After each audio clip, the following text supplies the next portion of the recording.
Falando em Deus, o que você acredita que Deus está ensinando à igreja por meio de um projeto como esse?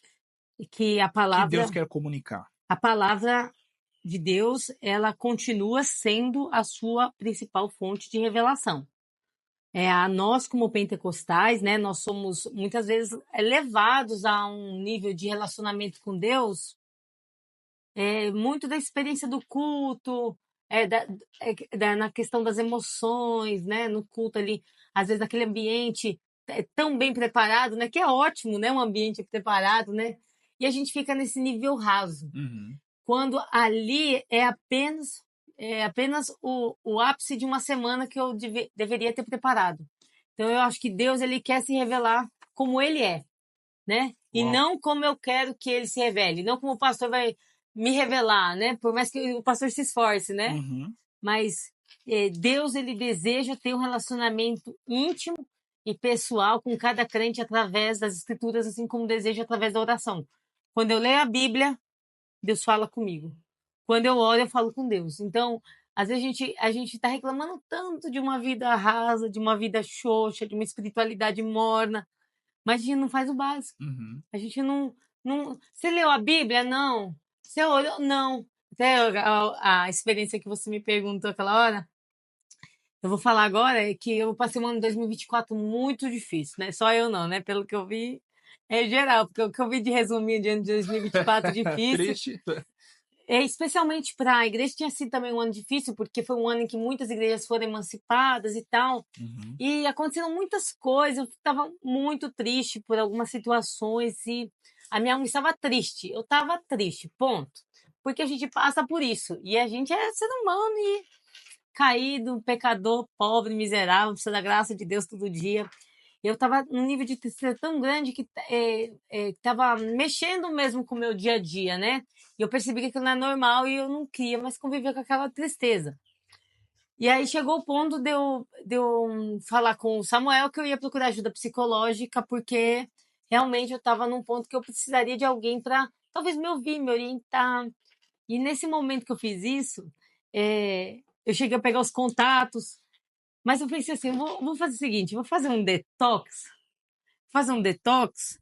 se não der certo, aí eu... Anota aí a receita, hein? Vocês ficam aí anotando só o quê? Suco verde. É para isso, né? Né? Agora, outro tipo de detox. Anota aí, vai. Detox Como da foi? mente, do Ah, espírito, porque o que acontece? A gente está num ambiente, num momento em que tudo é compartilhado. Então, tipo assim, se qualquer pessoa está passando qualquer coisa, está acontecendo no mundo, no Brasil, você está absorvendo aquelas notícias ruins, aquelas coisas tristes. Isso acaba impactando, né? Porque a gente não foi feito para esse nível de informação que a gente recebe diariamente. É um bombardeio na nossa mente, aham. na nossa carne, nas nossas emoções.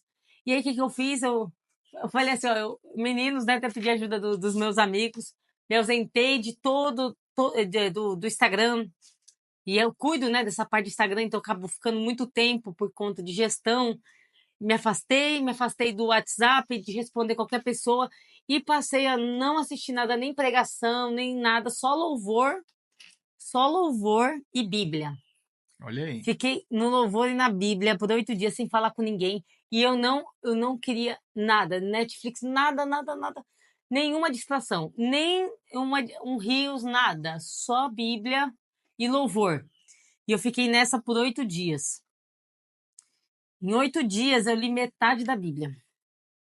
Eu li, eu li metade da Bíblia. Eu tô achando que eu preciso aceitar Jesus de novo. Fala. Eu li 540 capítulos, se eu não me engano, da Bíblia, Meu Deus. nesses oito dias. E nesses 8 dias, eu só ouvia louvor e fundinho musical. Até uma dica, né? É muito legal você ouvir, você ler a Bíblia ouvindo um fundo musical. Eu gosto Uhum. muito daquele Poderoso Deus, do fundo Poderoso Deus, né? Sim. E ali só meditando. E ali eu fui abastecendo meu espírito o tempo todo em oração e lendo. E aquelas palavras foram entrando em mim como palavras de vida eterna.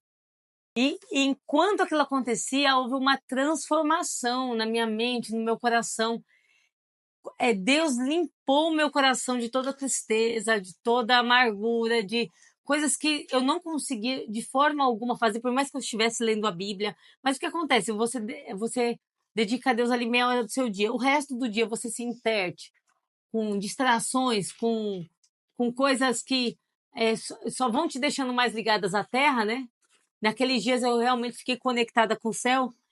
E quando acabou esses 8 dias, eu era uma outra pessoa. E eu posso testificar porque já tem alguns meses, né? E eu já tô doida para fazer outra. Tô esperando agora o projeto dar a sua estabilizada. Aham. Eu vou fazer mais um, mas não agora porque estou triste, mas porque eu quero mergulhar mais. Uhum. Ficar pelo menos uns 20 dias aí nessa. E entender que a cura tá aqui. A vida tá aqui. A libertação tá aqui. Porque quando eu leio o que Deus faz, né? Quando você vê lá, por exemplo, vou dar um exemplo aqui. Quando Deus fala para Abraão, você vai ter um filho. E aí Abraão, que é até a passagem de ontem, né? Olha Aham. eu, na passagem de ontem. Quando Deus fala para Abraão, vou te dar um filho, ele faz a promessa, mas passa um tempo e Deus parece que se esqueceu, né? Aí ele dá o jeito dele lá com Sara e através de Agar ele tem Ismael. Passa mais um tempo, quando ele está com 99 anos, então chega a comissão, né? Na casa dele. E então, nessa comissão, o anjo fala. O que que o anjo fala? Nessa época, ano que vem, né? A Sara vai gerar. Aham. Ali, para mim, foi tão claro, né? Foi tão claro quando eu li esse texto, até foi ano passado, que o que que precisa para uma pessoa gerar? Precisa Deus determinar. Pro casamento, eu quero gerar filhos. Você quer gerar filhos aí, ó. Se Deus determinar que você vai gerar, você vai gerar. E ali, e isso não ser uma informação histórica. É isso que tem que ser importante na leitura. Se Deus fez com Abraão assim, comigo não é diferente. Com você não é diferente.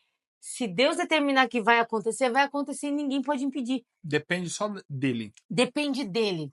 E quando eu entendo isso, a minha forma de enxergar o mundo muda. Porque, por exemplo, se eu estou passando por uma situação de desvantagem financeira, o que que a Bíblia fala sobre isso? Eu vou lá na Bíblia. Eu estou passando por um momento de tristeza. O que que a Bíblia diz? Lançando diante dele toda a vossa ansiedade, porque ele tem que cuidar de vós, né? Quando eu vejo o salmista, né? Lá no Salmo 52, quando ele fala, envelheceram os meus ossos pelo meu constante gemido todo dia. Então disse comigo mesmo, confessarei ao Senhor a minha transgressão e tu perdoaste o meu pecado. Então foi transformada a sequidão dos ossos dele em vida. E ali você Meu percebe. Deus. Então, mas o salmista é diferente de mim? Não, então eu tenho que pegar a mesma receita dele. Então, se a gente aplicar o que está aqui, se a gente crer, porque assim, não adianta eu crer que Deus fez com Davi e comigo ele não vai fazer, não. Deus fez com Davi, ele vai fazer comigo. Claro, né? Nem tudo, estou falando dentro do seu contexto. Olha, por exemplo, hoje a gente está muito levado, Lucas, eu não sei se é no contexto que eu vivo, mas as pessoas elas estão deixando de lado o lado espiritual e a gente está indo muito para o lado só natural. Então, por exemplo, uma pessoa está triste. É claro que existem situações em que realmente a pessoa vai precisar de médico, a pessoa vai precisar de um psicólogo. Mas será que toda tristeza é isso? Uhum. Sabe? Toda doença. Será que toda doença é médico? Qual foi o erro do rei Ezequias?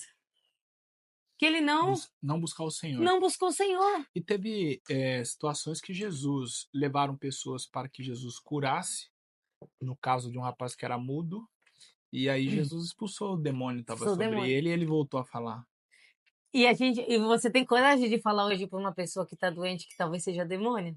Mas quando você entende esse movimento de Jesus com relação às curas. Ali, você começa a entender que existe um movimento espiritual também de doença. Uhum. Então a Bíblia ela começa a se tornar algo que você consegue entender no seu dia a dia.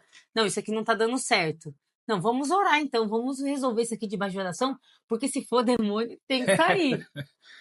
Então, é colocar essas experiências no meu dia a dia. Sim. Tá triste? O que que a Bíblia fala? Canta louvores. Exatamente. Andressa, eu tenho uma última pergunta para te fazer. No entanto, antes, eu quero voltar